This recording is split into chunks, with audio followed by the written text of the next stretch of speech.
Today we salute one of the most thankless positions in America, the wildlife removal specialist. An average day consists of digging through attics and trying to wrangle an array of creatures.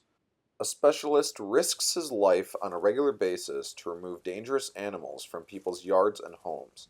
Today I followed one around to see what an average day was like in the shoes of an animal removal specialist.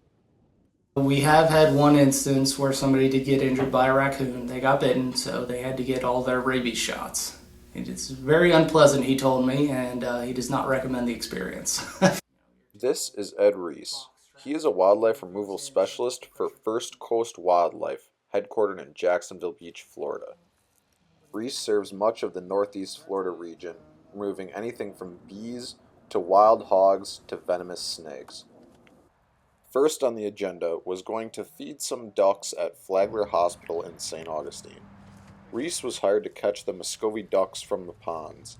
These ducks are invasive to Florida and breed rapidly, with other species of ducks producing lots of offspring and overtaking the population of mallards at this hospital.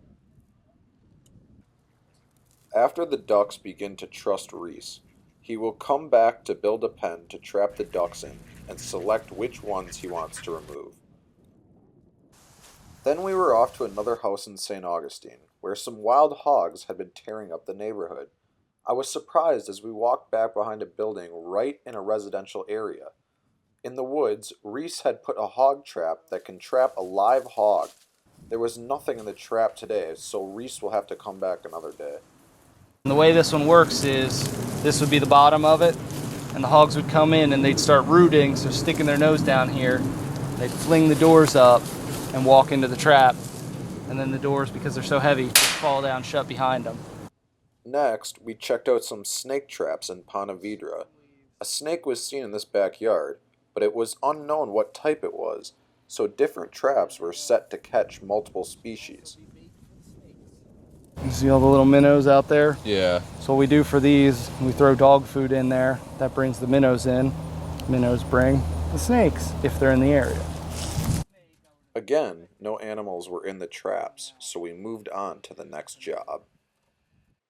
Reese has dealt with some crazy snakes during his time as a wildlife removal specialist. He told one story in particular about a giant rattlesnake he was forced to wrangle. It was an Irish family, funny enough, staying at a B&B, and they called about seeing a rattlesnake in the yard.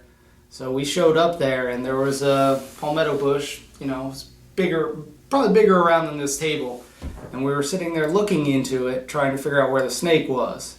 It was me and a coworker. And when we finally saw it, he saw it first, and he's actually terrified of snakes despite doing this for a living.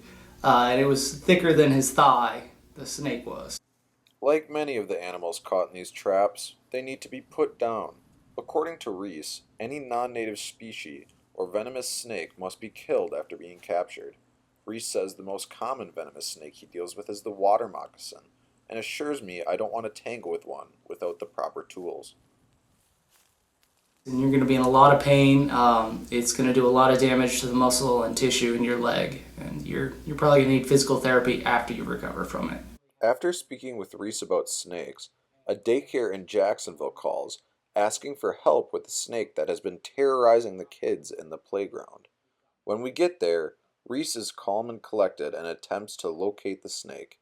He believes the snake may have gone into the shed in the playground and asks a daycare supervisor to unlock the doors. Yeah, because there is a hole down here. Reese was right. The snake was sitting right at the entrance as the doors swang open. Oh, yeah, he's right there. Oh, shoot. Ah!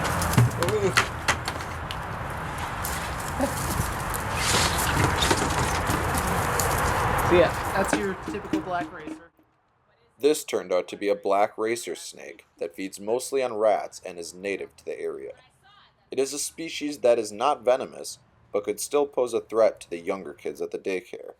The snake is about 5 to 6 feet long and is not afraid to lunge and bite to defend itself. The snake is quickly removed and placed into a bucket to be safely relocated later in the day. We are then sent to a house in Jacksonville Beach where armadillos have been tearing up a lawn. Reese was hired to spray pheromones containing the scent of a predator and animal blood to ward off the armadillos. Armadillos are not native to this area of Florida and have been known to carry leprosy that can be spread to humans. Reese says the job is not always straightforward, and people often ask a lot of their wildlife removal specialist. There's a lot of stuff you have to know about.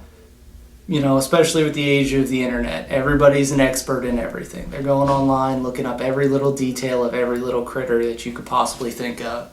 And you might not have every answer they're looking for.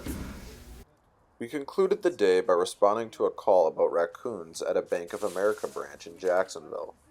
Reese baited traps and will continue for 20 days after the first animal is caught to remove as many as possible from the property.